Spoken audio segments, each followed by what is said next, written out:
Hello friends, आशा करता हूँ अच्छे होंगे, स्वस्थ होंगे। इस वीडियो में आज हम चैप्टर 7 को कवर करेंगे, जो बेसिकली सेना से संबंधित अपराध हैं उनके बारे में है। सेना, नौसेना, वायुसेना से संबंधित जो अपराध हैं उनके बारे में है चैप्टर है। 6 चैप्टर मैं आईपीसी की ऑलरेडी कवर करवा चुका हूँ। अगर आपको वो है देखने हैं कि आपको बेसिक पहले अपने क्लियर करने हैं, उसके बाद यह वीडियो देखना चाहते हैं, तो डिस्क्रिप्शन में आईपीसी सीआरपीसी नाम की प्लेलिस्ट का लिंक मिलेगा। उस पर जाकर आप जो पिछली 6 वीडियो हैं वो देख सकते हैं, और उसके बाद अगर इस वीडियो को देखेंगे तो आपको ज़्यादा अच्छा समझ में आएगा। अगर सीधा इस वीडियो पर आ गए तो कोई चिंता नहीं है, उसकी समरी मैं थोड़ी सी इस वीडियो में भी डाल दूंगा और आपको समझने में कोई दिक्कत नहीं होगी।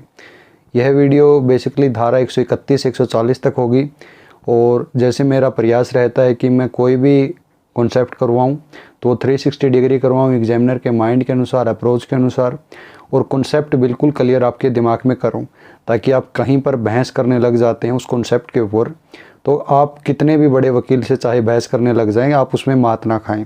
चाहे भले ही आप बिल्कुल अब बेसिक पर आए हों, जीरो पर आए हों, मेरा यह प्रयास रहता है कि मैं आपको जो है उच्चतम स्तर तक उस कॉन्सेप्ट में लेकर जाऊँ। तो चलिए आज चैप्टर 7 को लेकर चलते हैं, और चैप्टर 7 में जो धारा 131 से 140 तक है उसको लेकर चलते हैं। चैप्टर 7 धारा 131 से 140 तक कवर करेंगे। जो लोग थोड़े सतही ज्ञान को पसंद करते हैं वो इस वीडियो को छोड़कर चले जा सकते हैं, क्योंकि ये वीडियो हो सकता है 1-1.5 घंटा चले। कॉन्सेप्ट को कवर करने में इतना टाइम लगता है। सेना के विरुद्ध अपराध जो हैं उसमें उसके बारे में बेसिकली हम इस वीडियो में कवर करेंगे।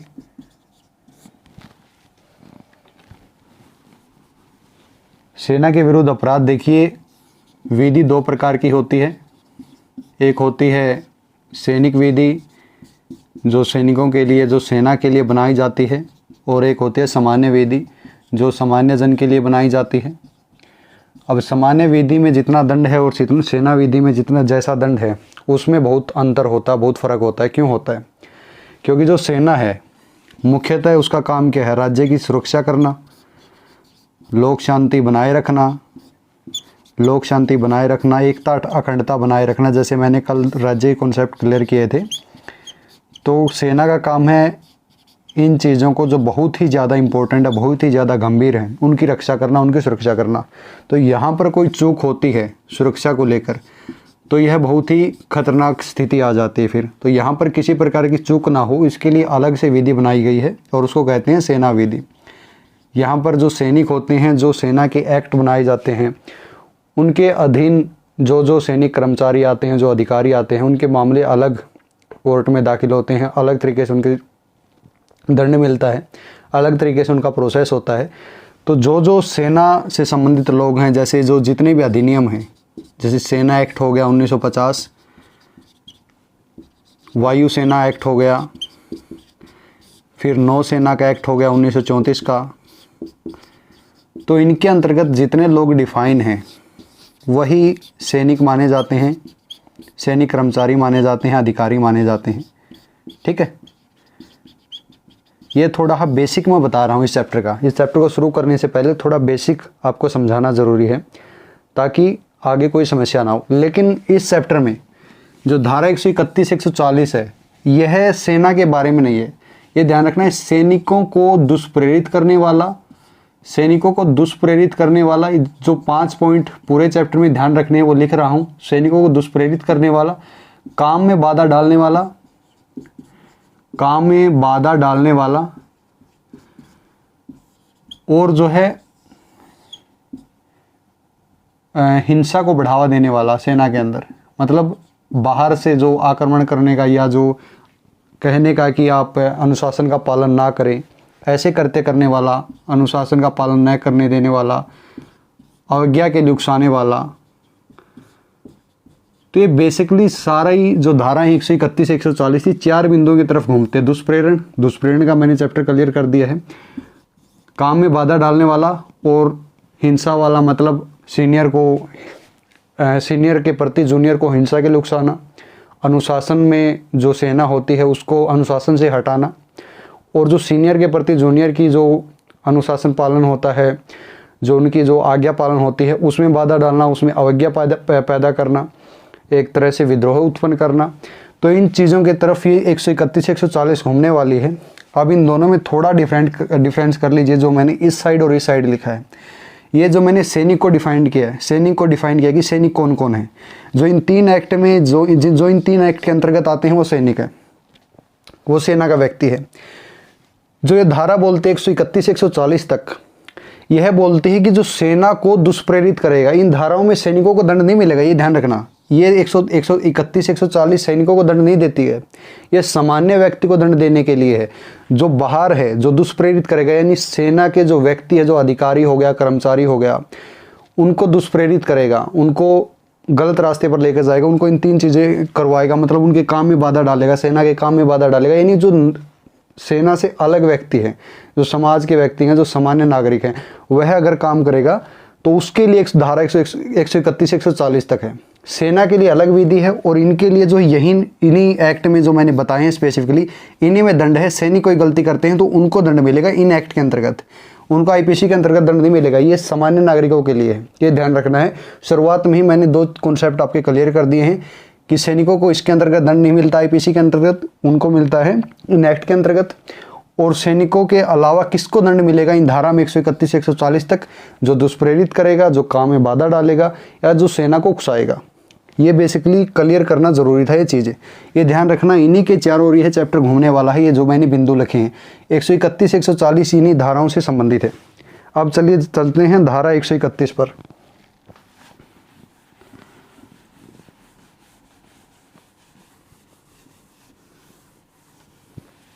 दुष्प्रेरण का अर्थ होता है, बेसिकली मैंने पिछली वीडियो में बताया था कि 3 तरीके से किसी को दुष्प्रेरित किया जा सकता है। उकसाकर, उसको उकसाना, षड्यंत्र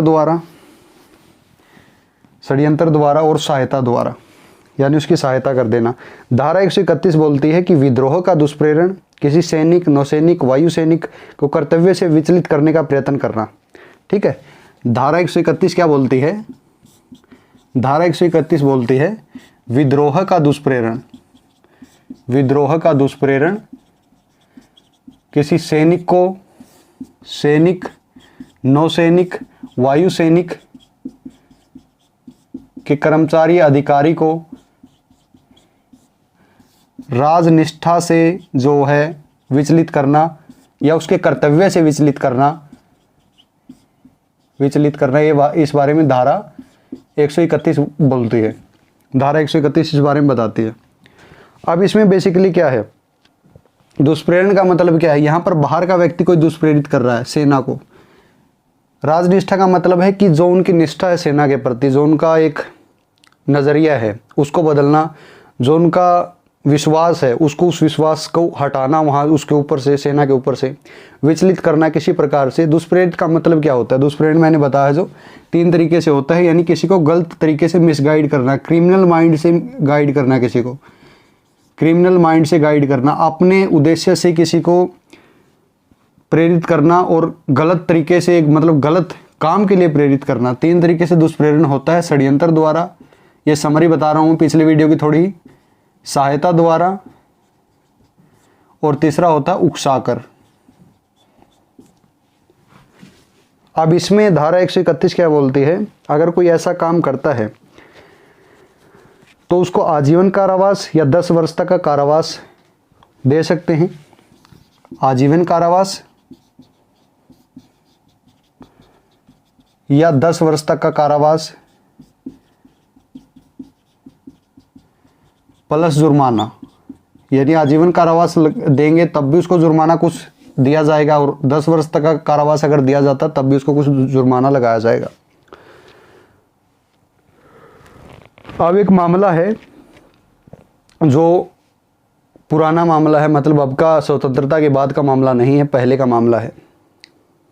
इसमें सेना में कुछ लघु पत्रिकाएं वितरित की गई थी, जिन लघु पत्रिकाओं में क्या किया गया था कि जो भारतीय सेना है, जो ब्रिटिश सेना है, उन दोनों को कंपैरिजन में लाया गया था। और कंपैरिजन में लाकर उनमें थोड़ा यह भाव जगाया गया था, जो भारतीय सेना है, कि आपके साथ गलत व्यवहार किया जाता है। तो इसमें क्या किया गया कि जब उस टाइम की सरकार थी, यानी जब अंग्रेज़ थे, उन्होंने क्या किया कि यह 124A के अंतर्गत आएगा और यह जो है उकसावे का काम कर रहा है या दुष्प्रेरण का काम कर रहा है। तो उस पत्रिका को जो है बैन कर दिया गया था। यह 131 के अंतर्गत क्या कर रहा है, दुष्प्रेरण कर रहा है, और 124 के अंतर्गत वह क्या माना गया था, राजद्रोह की श्रेणी माना गया था।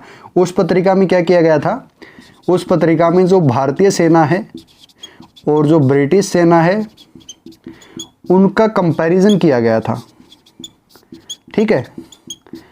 और इससे कंपैरिजन से क्या दिखाया गया था कि जो भारतीय सेना है वह ब्रिटिश सेना की तुलना में मतलब उनके साथ भेदभाव कई मामलों में किया जाता है, यह दिखाया गया था बेसिकली।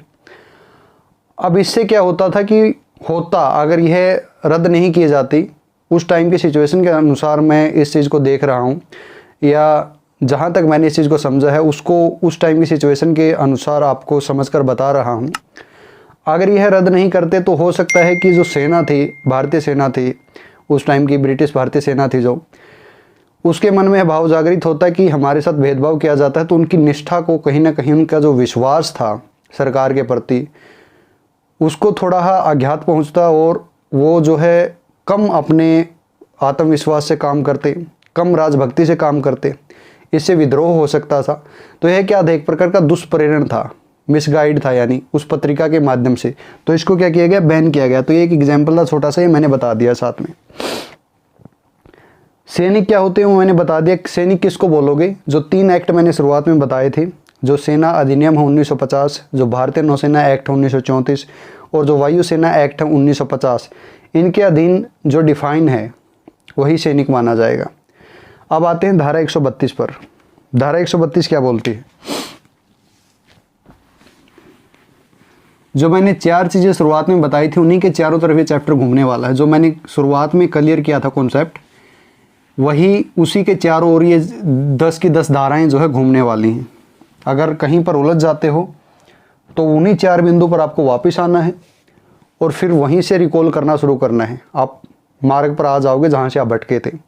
अगर उसके बाद भी नहीं समझ पाते तो कमेंट कर दीजिए, मैं सहायता कर दूंगा। नहीं, कमेंट करने की ज़रूरत ही नहीं पड़ेगी, मुझे पता है, मैं बार बार मुझे पता है वहाँ पर उलझोगे और वहाँ से मैं वापस रिपीट कर देता हूँ उस कॉन्सेप्ट को और फिर समझा देता हूँ, तो समझ जाते हो आप। आपको पीछे नहीं छोड़ता हूँ, साथ में लेकर चलता हूँ, दौड़ में पीछे नहीं छोड़ता हूँ आपको। तो धारा 132 पर अब चलते हैं।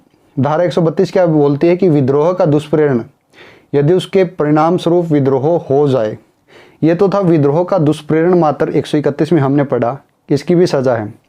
यानी अगर कोई करता है दुष्प्रेरण और वह सफल नहीं होता है, किसी को उकसाया और उस सैनिक ने दुष्प्रेरण के बावजूद कोई कृत्य नहीं किया, कोई निष्ठा नहीं खोई और विद्रोह नहीं किया, तो यह तो उसकी सज़ा थी धारा 131 में, 10 साल तक की सज़ा जो मैंने बताई, आजीवन कारावास तक की सज़ा। अब प्रयत्न था ये, तो धारा 131 में था अगर आप प्रयत्न करते हैं तब सज़ा मिलेगी। अब धारा 132 इससे एक कदम आगे है, यह बोलती है कि दुष्प्रेरण किया और वह सफल हो गया, ठीक है, विद्रोह कर दिया परिणाम स्वरूप, तब क्या सज़ा होगी और तब कितनी सज़ा होगी। देखिए, अगर मतलब मामला गंभीर हो गया, मैंने बताया था जब मामला गंभीरता की ओर चढ़ता जाता है तो सज़ाएं मतलब कठोर होती जाती है। यहाँ पर ही आजीवन, प्रयत्न में ही जब आजीवन कारावास डिफाइन है, तो आजीवन कारावास से बड़ी सज़ा क्या है, मृत्युदंड, तो वहाँ पर मृत्युदंड मिलेगा। धारा 132 क्या बोलती है कि विद्रोह का दुष्प्रेरण यदि परिणाम स्वरूप विद्रोह किया जाए तो मृत्युदंड, आजीवन कारावास, 10 वर्ष तक की सज़ा। धारा 132 बोलती है कि दुष्प्रेरण के परिणाम स्वरूप विद्रोह किया जाए तो जिसने दुष्प्रेरित किया था, जिस व्यक्ति ने, उसको मृत्युदंड, आजीवन कारावास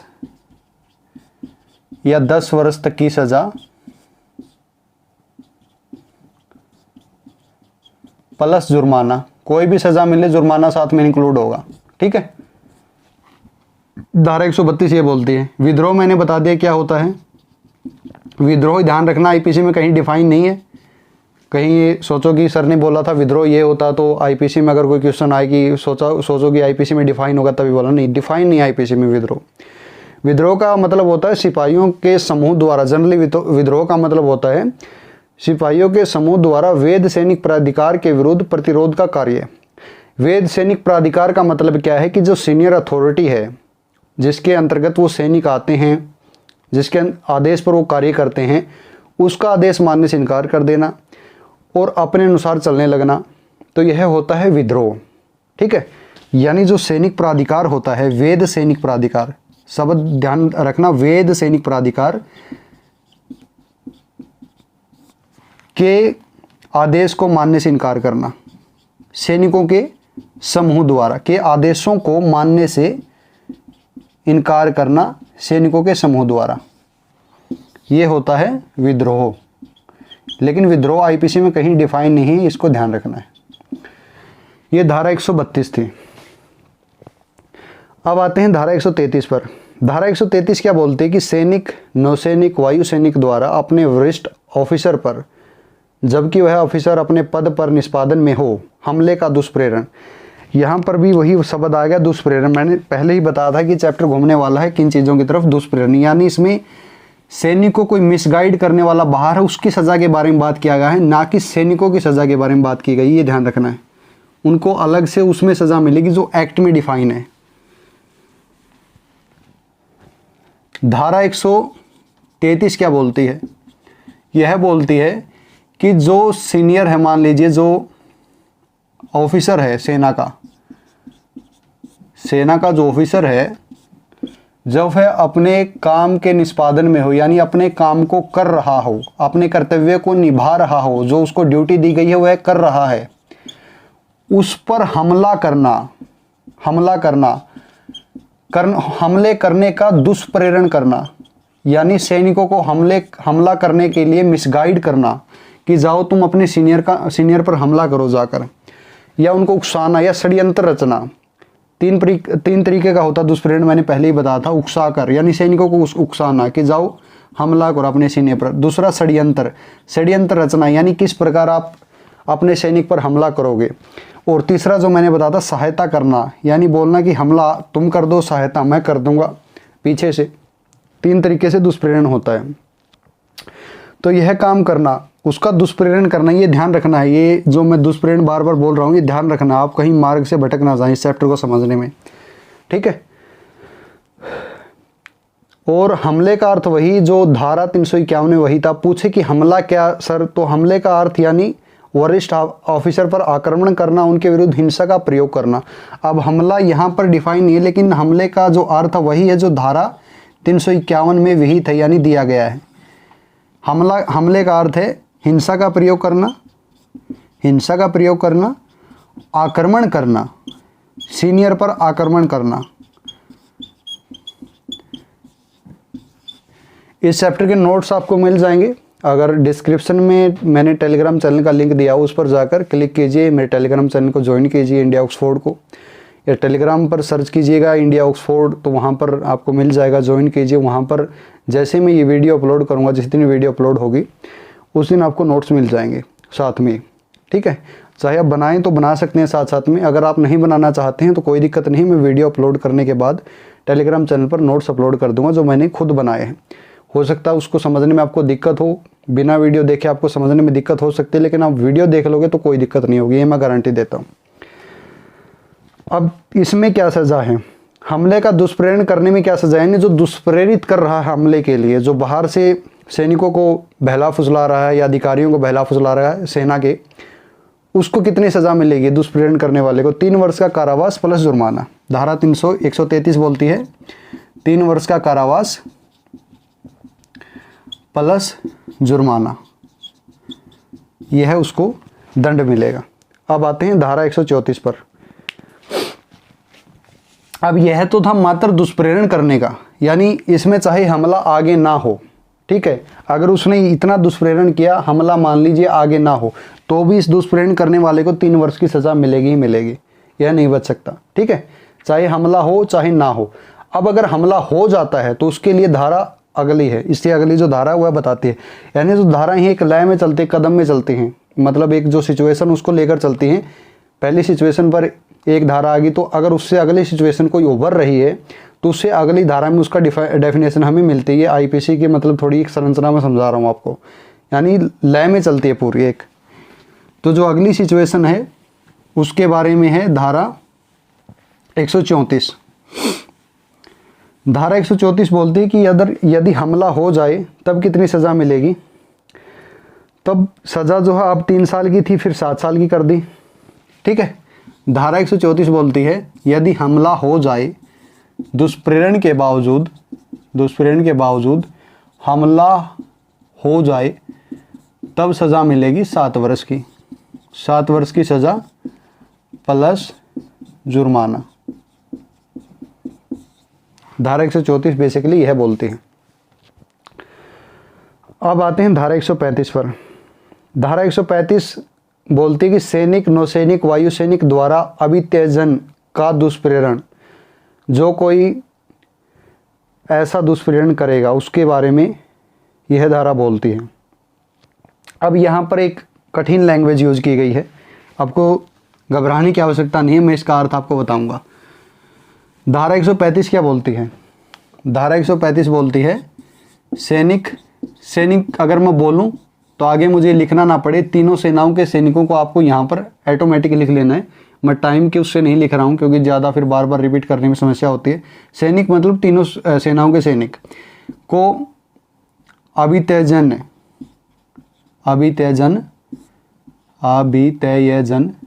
करने का दुष्प्रेरण करना,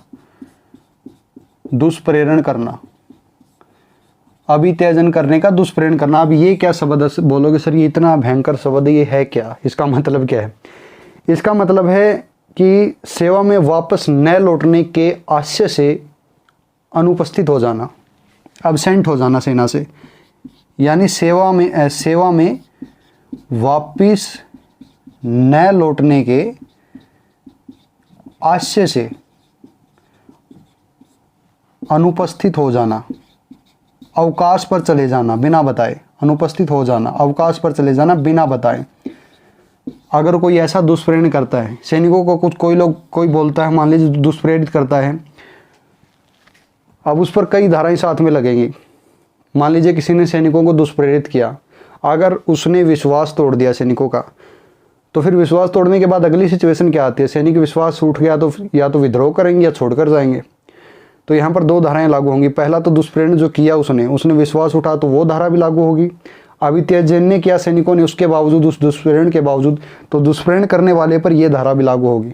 तो इसलिए साथ में कई धाराएं लागू होती हैं एक मामले में, क्योंकि सिचुएशन डिपेंड हो जाती है, एक सिचुएशन अगली सिचुएशन से जुड़ जाती है।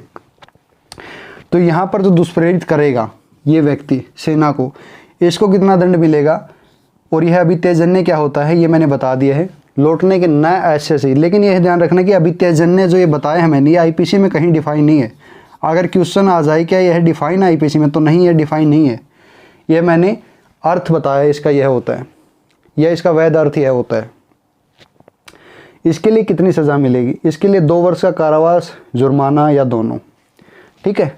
इस दुष्प्रेरण करने वाले को कितनी सज़ा देंगे? इसको देंगे 2 वर्ष की सज़ा प्लस जुर्माना ना, या तो इसको 2 वर्ष की सज़ा देंगे या इस पर जुर्माना लगाएंगे, या हो सकता है इसको दोनों दे दे कि 2 वर्ष की सज़ा भी लो और जुर्माना भी लो, ये भी हो सकता है। तो धारा 135 थी बेसिकली।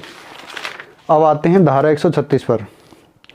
अब मैंने जो शुरुआत में डेफिनेशन पढ़ाई थी आईपीसी की चैप्टर 2 में, वो इसलिए इम्पोर्टेंट थी क्योंकि जो वहाँ पर मैंने पढ़ाई थी, वर्डिंग जो पढ़ाई थी, वो हर जगह अब यूज होगी। जैसे संश्रय का मैंने पढ़ाया था, लाभ वाला पढ़ा था, सदोष लाभ, सदोष हानि वगैरह वाला, तो वो हर जगह अब आगे यूज होगी। अब आपको समस्या आएगी अगर आपने शुरुआती चैप्टर आईपीसी का नहीं देखें, 360 डिग्री पढ़ने में समस्याएं आएंगी।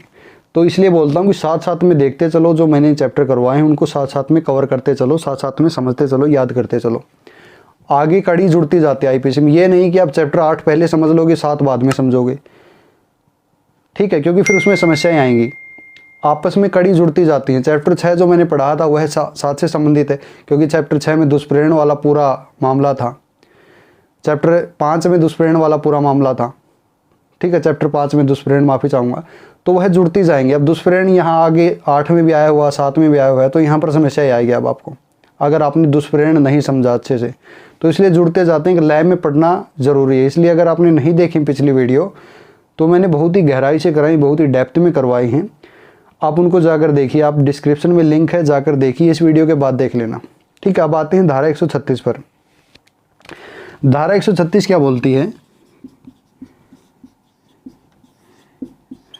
कि अभित्यजन किए हुए व्यक्ति, किए हुए सैनिक को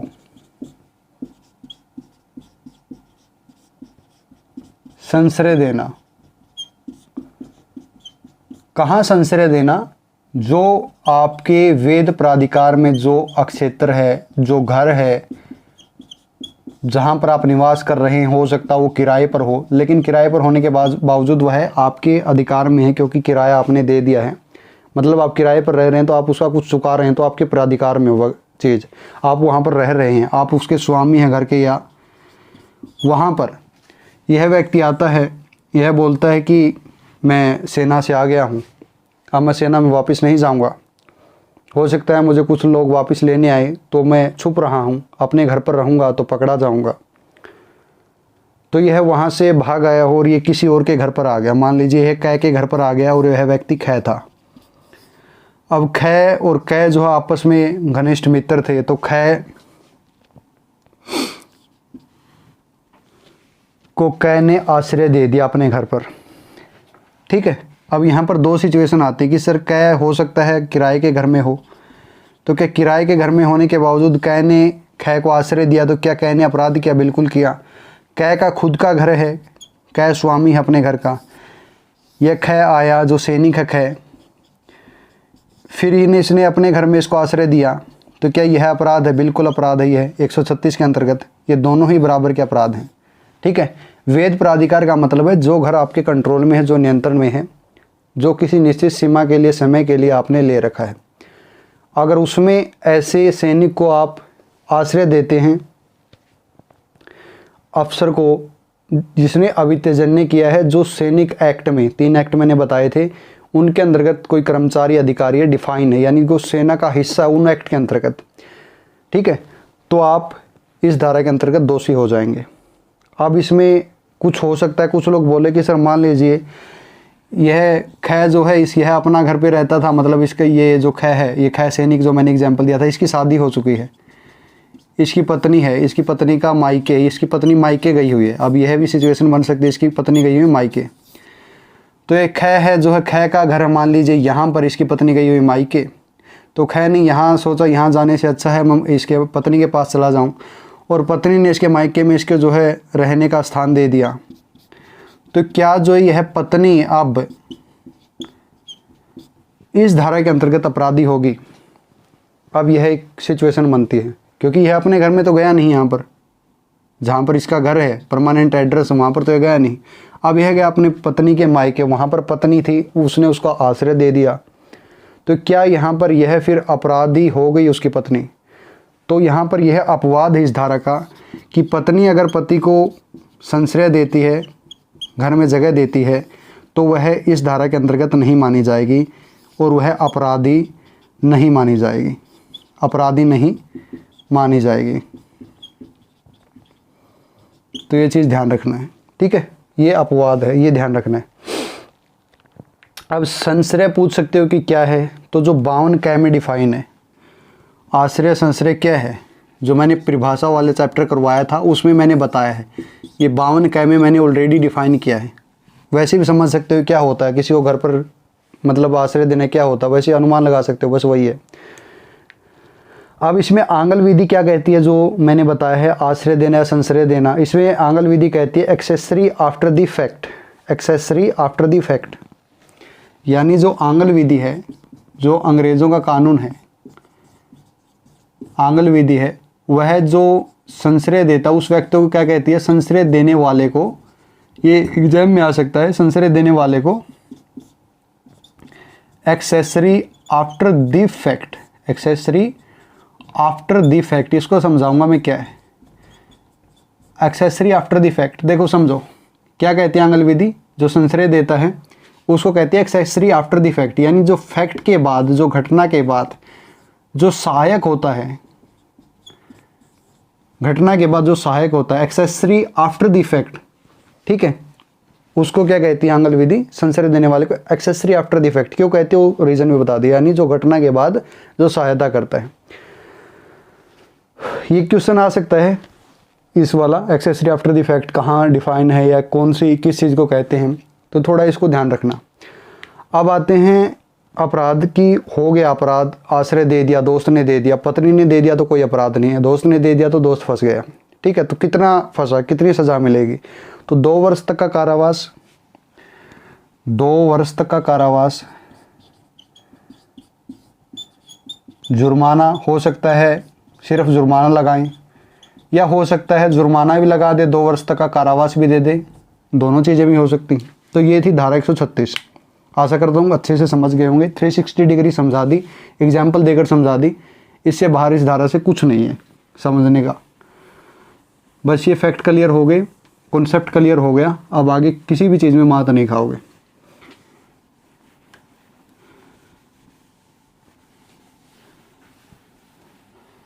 अब आते हैं अगली धारा पर। जो शुरुआती बेसिक पॉइंट थे वो मैं यहाँ पर फिर से लिख देता हूँ। सेना के विरुद्ध अपराध का मतलब है दुष्प्रेरित करके जो अपराध करवाए जाते हैं। दुष्प्रेरित यानी बाहर का व्यक्ति जो करता है, जो सेना के व्यक्ति हैं, सेना के व्यक्ति हैं उनको इन धाराओं के अंतर्गत दंड नहीं मिलता है। सेना के व्यक्ति को दंड नहीं, ये मैं छोटा छोटा लिख देता हूँ ताकि आप ध्यान में रखें। दुष्प्रेरित करके जो अपराध करवाए जाते हैं, बाहर से कोई अपराध करवाए जाते हैं, विद्रोह का हो गया, अवज्ञा का हो गया, यानी आज्ञा का पालन ना करना, जो राजनिष्ठा है उसको विचलित करना हो गया। तो ये चीज़ें मैं यहाँ पर लिख देता हूँ और यहाँ पर रखना है ध्यान, बाहर से दुष्प्रेरित करके, जो दुष्प्रेरित करता है, दुष्प्रेरक जो होता है, उसके दंड के बारे में बेसिकली धारा 131 से 140 के बारे में 140 में दिया हुआ है। जो सेना वाला दुष्प्रेरित हुए हैं, जो सेना के व्यक्ति दुष्प्रेरित हुए, इनके लिए दंड है जो एक्ट मैंने बताए थे उनमें। ये 2 चीज़ क्लियर रखना है, इनमें कन्फ्यूज़न नहीं क्रिएट करना। ठीक है, ये मैंने इसलिए साइड में लिख दिए ताकि आप कहीं पर उलझो तो वापस इन पॉइंट पर आ जाओ। मैं इनको साफ नहीं करूँगा, इसी साइड और चीज़ें मैं समझाऊँगा। अब आते हैं अगली धारा पर, धारा 137। धारा 137 क्या कहती है कि अब मान लीजिए घर में नहीं गया वो व्यक्ति। अब सिचुएशन देखो कि वह व्यक्ति घर में नहीं गया, वह समुद्र पार है, मान लीजिए समुद्र में कहीं, समुद्र से कहीं आया था और उसको वहाँ पर कोई घर नहीं मिला, तो वह एक जलियान में बैठ गया। एक जलियान था उसमें बैठ गया। अब जलियान में जब बैठा तो मास्टर जो था जलियान का, उसने उपेक्षा की और उसने ध्यान नहीं दिया कि कौन कौन मेरे जलियान में बैठा है, और उसने ऐसे ही चलने दिया। अब बाद में वो पकड़ा गया। तो यहाँ पर जो अभित्यजक, जो मैंने बताया था अभित्यजक, यानी जो सेना से भागा हुआ व्यक्ति है, वह छिपा हुआ है और इसकी उपेक्षा के कारण छिपा हुआ है, जो संचालक है, इसका जो प्रबंधक है। तो यहाँ पर इसको कितना दंड मिलेगा? इसको सिर्फ 500 रुपये का दंड का उल्लेख IPC में किया गया है, क्योंकि इसने उपेक्षा की और इस कारण यह छिपा, तो इसको 500 रुपये का दंड मिलेगा। 137 इस बारे में डिफाइन करती है और ये ज़्यादा बड़ी धारा नहीं, 137 छोटी ही धारा है। ठीक है, अब चलते हैं धारा 138 पर। इसमें बोला गया कि सैनिक, नौसैनिक, वायुसैनिक द्वारा अधीनता के कार्य का दुष्प्रेरण। यहाँ पर क्या है, अधीनता का अर्थ क्या होता है कि जो अधीनता है उसको मानने से इनकार करना, या अनुशासन को जानबूझकर भंग करना, अनुशासन में रहने से जानबूझकर पीछे हटना। तो धारा 138 क्या बोलती है? धारा 138 बोलती है सैनिक, तीनों सेनाओं के सैनिक, यहाँ पर अपने आप समझ लेना, सैनिक को अनधीनता के लिए दुष्प्रेरित करना, दुष्प्रेरित करना। ठीक है, अनधीनता का मतलब क्या है कि अनुशासन भंग करना, जानबूझकर अनुशासन भंग करना, भंग करना, जानबूझकर, जानबूझकर, ये ध्यान रखना है। अनधीनता के लिए दुष्प्रेरित करना। तो इसमें यदि अनधीनता दुष्प्रेरण परिणाम स्वरूप की जाए तो 6 माह का कारावास और जुर्माना, या जुर्माना या दोनों। ठीक है, यदि ये दुष्प्रेरित किया और इसके बाद अनधीनता हो जाती है, अनधीनता हो जाती है यानी अनुशासन भंग हो जाता है सेना का, जो अधीन थे सैनिक को मानने से, आज्ञा को इनकार कर देते हैं, अनुशासन में रहने से इनकार कर देते हैं, तब कितनी सज़ा मिलेगी? तब मिलेगी 6 माह की सज़ा। इस दुष्प्रेरित करने वाले को, इस दुष्प्रेरक को 6 माह की सज़ा। जुर्माना हो सकता है कि सज़ा छोड़ दो, सिर्फ इतना जुर्माना दे दो, या हो सकता है कि सज़ा भी काटो और जुर्माना भी दो, दोनों चीज़ें भी हो सकती हैं, इतना दंड इसको मिल सकता है। तो धारा 138 बेसिकली यह बात करती है।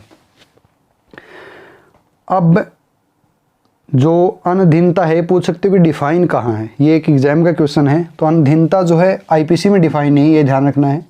यह डिफाइन है जो एक्ट हैं, तीनों एक्ट हैं, जो सेना एक्ट है 1950, जो नेवी एक्ट है 1934, नेवी एक्ट 1934, और जो वायुसेना एक्ट है 1950, उसमें है डिफाइन है। ठीक है, ये इन जगह पर डिफाइन है, ये ध्यान रखना। नेवी वाला हटा सकते हो, वायुसेना जो एक्ट 1950 वहाँ पर ये डिफाइन है, आईपीसी में डिफाइन नहीं अनधीनता, ये ध्यान रखना।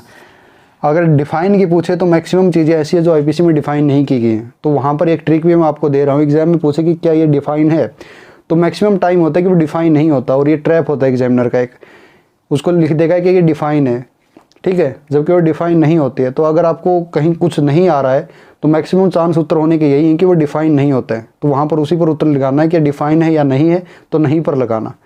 ये मैं एक थोड़ी ट्रिक बता रहा हूँ। अब धारा 139 पर आते हैं। धारा 139 वह बोलती है जो मैंने शुरुआत में बोला था समझाने के लिए आपको। धारा 139 वह चीज़ बोलती है जो शुरुआत में बोलना था। हालांकि यह धारा शुरुआत में आनी चाहिए लेकिन ये बाद में दे रखी है, अब क्या कर सकते हैं। ठीक है, धारा 139 शुरुआत में आनी चाहिए लेकिन बाद में दे रखी है। इसमें बोला है कि कुछ अधिनियमों के अध्याधीन जो व्यक्ति हैं, कुछ अधिनियमों के अध्याधीन जो व्यक्ति हैं। अब ये कुछ अधिनियम कौन से हैं, वही 3 अधिनियम जो मैंने शुरुआत में बताए थे। ठीक है, सेना एक्ट हो गया 1950, वायुसेना एक्ट हो गया 1950, नेवल डिसिप्लिन एक्ट हो गया, इंडियन नेवी डिसिप्लिन एक्ट हो गया 1934, एयरफोर्स एक्ट हो गया, वायुसेना एक्ट हो गया। इसमें बोला गया है कि इस संहिता के अधीन दंडनीय नहीं हैं।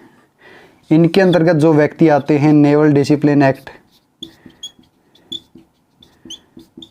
नौसेना एक्ट, वायुसेना एक्ट, इनके अंतर्गत जो व्यक्ति आते हैं वो इस संहिता के अंतर्गत दंडनीय नहीं है, दंडनीय नहीं है। ये बोलती है धारा 139।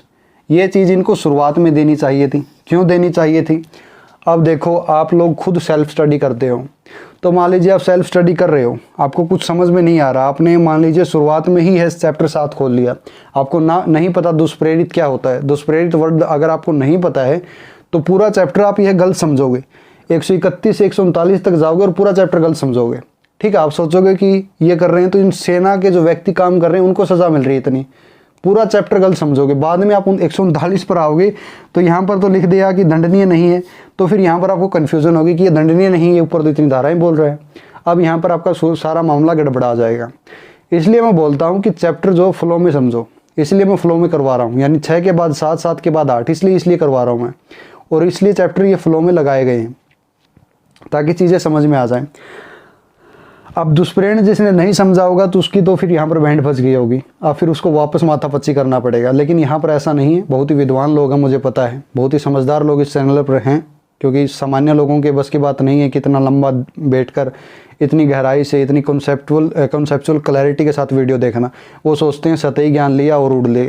ठीक है, तो सामान्य लोग तो इस चैनल पर नहीं है, मुझे पता, बहुत ही विद्वान लोग हैं, बहुत ही समझदार लोग हैं, और यहाँ तक पहुँचे हैं तो मतलब धैर्यवान लोग हैं, जो वाकई में कुछ करना चाहते हैं, कुछ मतलब सीखना चाहते हैं चीज़ों को गहराई से, डेप्थ से, 360 डिग्री के साथ। तो उनके साथ तो ये समस्या नहीं है, लेकिन जो नए व्यूवर हैं उनको मैं ये चीज़ समझा रहा हूँ कि देखो क्या होता है फ्लो में पढ़ने का मतलब, और क्यों पढ़ते हैं। यहाँ पर जो मैंने धारा 139 बताई है, अगर यह आप सेल्फ स्टडी से करोगे तो ये पूरा चैप्टर आपके दिमाग के ऊपर से जाएगा, नहीं समझ में आएगा। ठीक है, धारा 139 यह थी बेसिकली। अब इसको इन्होंने आईपीसी में ही गलत डाल रखा है, इसको पहले डालना चाहिए। मैं बोलता हूँ धारा 139 की जगह इसको 131 होना चाहिए, तब ज़्यादा ये चैप्टर अच्छा होता। ठीक है, तो फिर डाल रखा तो अब क्या कर सकते हैं, कुछ नहीं बोल सकते। अब आते हैं धारा 140 पर, जो आखिरी धारा है इस चैप्टर की। इसको मैं थोड़ा एक बार साफ कर देता हूँ।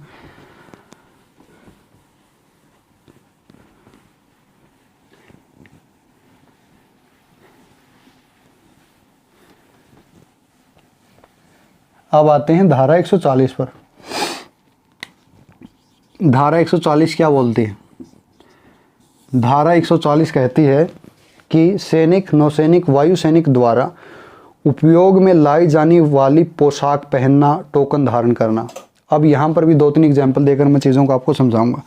यानी जो सैनिक होते हैं, नौसैनिक हो गया, वायुसैनिक हो गया, या जो स्थल सेना का व्यक्ति होगा उसके द्वारा जो पोशाक पहनी जाती है, पोशाक पहनना या टोकन को उपयोग में लाना, टोकन को उपयोग में लाना, इसके लिए दंड दिया गया है। यानी मान लीजिए कुछ व्यक्ति हैं, यहाँ पर 2 एग्जाम्पल दूंगा। एक तो फिल्मों में देखा होगा आपने, फिल्म है हॉलीडे, अक्षय कुमार क्या करते हैं, फौज की ड्रेस पहनते हैं, फौजी की ड्रेस पहनते हैं अक्षय कुमार। तो क्या अक्षय कुमार ने इस धारा के अंतर्गत अपराध किया है? अब जिसने ऊपर सतही ज्ञान लिया होगा तो बोलेगा सैनिक द्वारा पोशाक पहनना, टोकन का उपयोग करना, धारा 140 में डिफाइन है। हाँ सर, अक्षय कुमार ने अपराध किया है, अक्षय कुमार को उठा लाओ। ठीक है, लेकिन वही यहाँ पर डेप्थ जरूरी है। नहीं, अक्षय कुमार ने कोई अपराध नहीं किया है। क्यों नहीं किया है? क्योंकि इसको चलो पहले धारा को अच्छे से समझते हैं। पोशाक पहनना, टोकन का उपयोग करने का मतलब है कि पोशाक इस आशय से पहना, बिल्कुल आशय आ गया हर चैप्टर में, हर कॉन्सेप्ट में, आईपीसी में इंपॉर्टेंट है आशय, इंटेंशन। ठीक है, उसकी इच्छा क्या थी, वो करना क्या चाहता था। पोशाक इस आशय से पहनना कि सामने वाले को यह एहसास हो, यह विश्वास हो कि यह सेना का व्यक्ति है और वह वैसे ही व्यवहार करे जैसे वो सेना के व्यक्ति के साथ व्यवहार करता है। यहाँ पर क्या आ गया, इस आशय से पहनना कि सामने वाले व्यक्ति को विश्वास दिलाए, व्यक्ति को विश्वास दिलाए कि यह सेना का व्यक्ति है, विश्वास दिलाए कि सेना का व्यक्ति है, सेना व्यक्ति। ये मैं इतना लिख देता हूँ, बस समझ गए होंगे। यहाँ पर इंपॉर्टेंट है, ये चीज़ इंपॉर्टेंट है। अब एक दूसरा एग्जाम्पल लेते हैं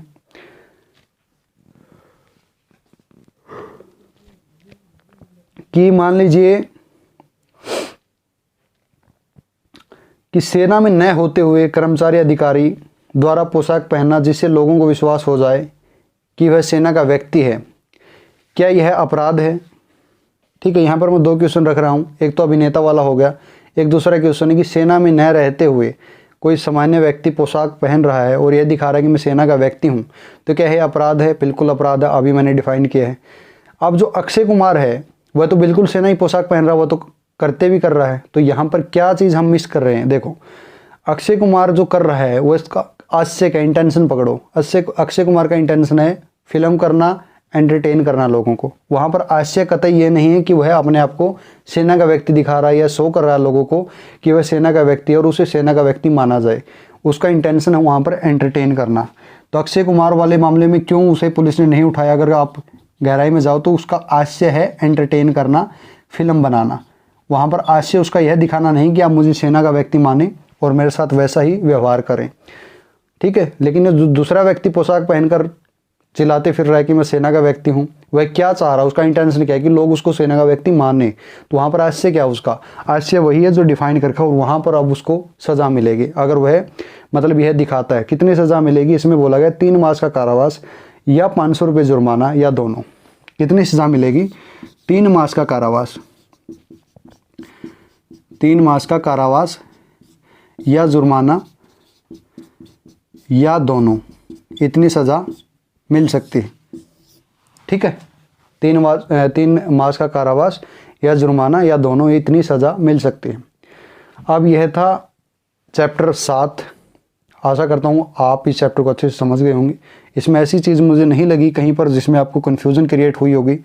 जहाँ पर मुझे लगा कि आप उलझोगे, मैंने वहाँ पर फिर वापस आया हूँ, फिर कॉन्सेप्ट को रिपीट करवाया है और फिर बैक आकर फिर आपको दोबारा से उस चीज़ को समझाया है। तो मुझे नहीं लगता कहीं पर कोई दिक्कत आपको आई होगी।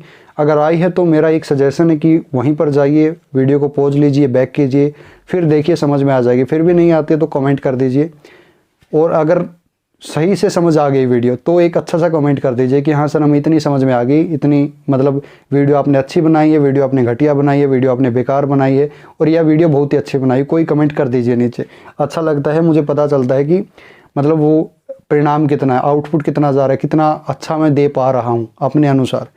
ठीक है, तो ये चैप्टर 7 था। अब चलते हैं चैप्टर 8 पर अगली वीडियो में, और वह वीडियो थोड़ी लंबी होने वाली है क्योंकि उसमें ज़्यादा कॉन्सेप्चुअल क्लैरिटी ज़रूरी है, ज़्यादा गहराई से समझाना पड़ेगा, और धाराएं भी ज़्यादा हैं, लगभग 20 धाराएं कवर करवाऊंगा 140 से 160 तक जो चैप्टर 8 में। तो उसमें कॉन्सेप्चुअल क्लैरिटी कुछ ज़्यादा ज़रूरत है। उस धारा वो वीडियो ज़्यादा लंबी भी होगी तो वो भी देखनी है आपको। इसके बाद वो वीडियो आपको मिलेगी, ये देखने के बाद अगले कुछ दिनों में वो वीडियो आपको मिल जाएगी। तो फिर इस वीडियो का समाप्त करता हूँ। आपसे बिछड़ने का टाइम आ गया है और अगली वीडियो में फिर मिलूँगा। अगर वीडियो अच्छी लगी हो थोड़ी बहुत भी तो लाइक कर दीजिए, सब्सक्राइब कर दीजिए। अगर बहुत ही बेकार लगी हो और ये सोचते हो कि बहुत ही बेकार पढ़ा है तो डिसलाइक कर दीजिए, कोई दिक्कत नहीं है, ठीक है। कुछ मुझे पता चलेगा कि मैं कहाँ पर बेकारी कर रहा हूँ। तो चलिए फिर मिलते हैं अगली वीडियो में। बने रहिए, जुड़े रहिए, दिल से जुड़े रहिए और आगे बढ़ाते रहिए मुझे, अपने आप को भी आगे बढ़ाते रहिए। मिलते हैं फिर अगली वीडियो में। बने रहिए, जुड़े रहिए। जय हिंद, जय भारत।